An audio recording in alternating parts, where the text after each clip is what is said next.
आणि यानंतर आपण पुन्हा एकदा जिल्हा परिषद पंचायत समितीच्या निकालांकडे वळूया। दौंडमध्ये जो निकाल लागलेला आहे तो नेमका काय आपण बघतो आहोत। राष्ट्रवादी 6 जागांवर विजयी झालेली आहे। भाजपला एका जागेवर यश मिळालेलं आहे। पंचायत समितीमध्ये भाजपचं वर्चस्व पाहायला मिळतंय। भाजपनं पंचायत समितीमध्ये जास्त जागा जिंकलेल्या आहेत। 8 ठिकाणी 8 जागांवर भाजपनं विजय मिळवलाय, तर राष्ट्रवादीला 6 जागांवर विजय मिळवण्यामध्ये यश आलेलं आहे। दौंडमधला हा जिल्हा परिषद आणि पंचायत समितीचा निकाल आपण पाहिलाय। काय नेमका हा निकाल येते, या व्यतिरिक्त पुढची जी अपडेट आहे धाराशिव जिल्हा परिषदेसंदर्भातली आहे।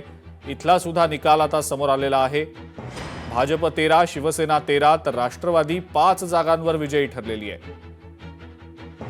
ठाकरे सेनेला केवळ 7 जागा मिळवण्यात यश आलंय। काँग्रेस 2, तर अपक्षांना 4 ठिकाणी विजय मिळालाय। आणि सर्वात आश्चर्यजनक बाब म्हणजे समाजवादी पक्ष सुद्धा एका ठिकाणी विजयी झालेला आहे। यानंतर पंढरपूर मधली अपडेट बघूया। गोपाळपूर या जिल्हा परिषद जागेमध्ये भाजपचा विजय झालेला आहे। भाजपच्या उमेदवार दुर्गा अंकुशराव यांनी विजय मिळवलाय। पंढरपूर मधल्या अनेक ठिकाणी काही धक्कादायक निकाल लागलेत, काही अपेक्षित निकाल लागलेत।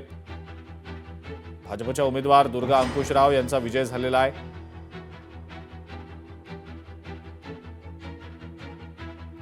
यासाठी मी सर्वांचे मनपूर्वक आभार मानते।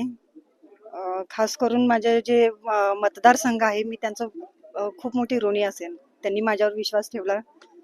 माझी प्रायोरिटी मुख्य करून जे शेतकऱ्यांजवळ असणारे जे पशुधन आहे त्यांच्यासाठी सुसज्ज असं ॲम्ब्युलन्स तयार करणे, जेणेकरून त्यांना जागेवर तिथं उपचार मिळावे। आरोग्य, शिक्षण जे काही मी म्हणत होते मूलभूत गरजा, त्या विकास करण्यावर आमचा भर असणार आहे। पुढची अपडेट काय बघूया। बारामतीमध्ये राष्ट्रवादीला घवघवीत यश मिळताना दिसतंय। बारामतीमध्ये अपेक्षेप्रमाणेच राष्ट्रवादीनं जबरदस्त चांगला परफॉर्मन्स केलेला आहे। 6 जिल्हा परिषदेच्या जागांवर राष्ट्रवादीला विजय मिळालेला आहे। एक चांगली कामगिरी राष्ट्रवादीनं बारामतीमध्ये अपेक्षेप्रमाणे केलेली आहे।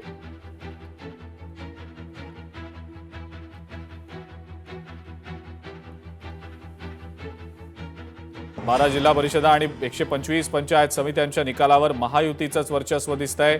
भाजप सर्वात मोठा पक्ष यामध्ये ठरलेला आहे। शिवसेना दुसऱ्या क्रमांकावर आहे।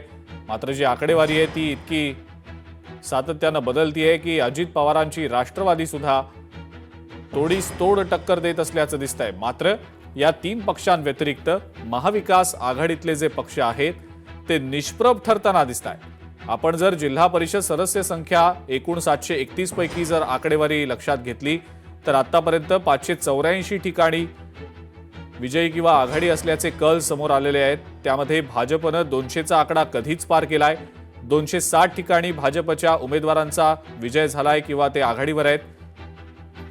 लातूरमधला जिल्हा परिषदेचा निकाल आपण पाहतो आहोत। लातूरमध्ये सुद्धा काही ठिकाणी धक्कादायक निकाल लागलेत। भाजपला एकूण 18 जागा मिळवण्यात यश आलंय। शिवसेनेचा एका जागेवर विजय झालाय।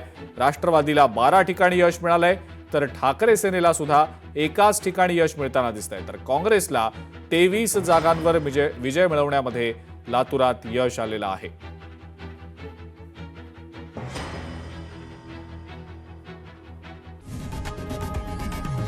लोकशाही मराठी ऐका, पहा, जागरूक रहा।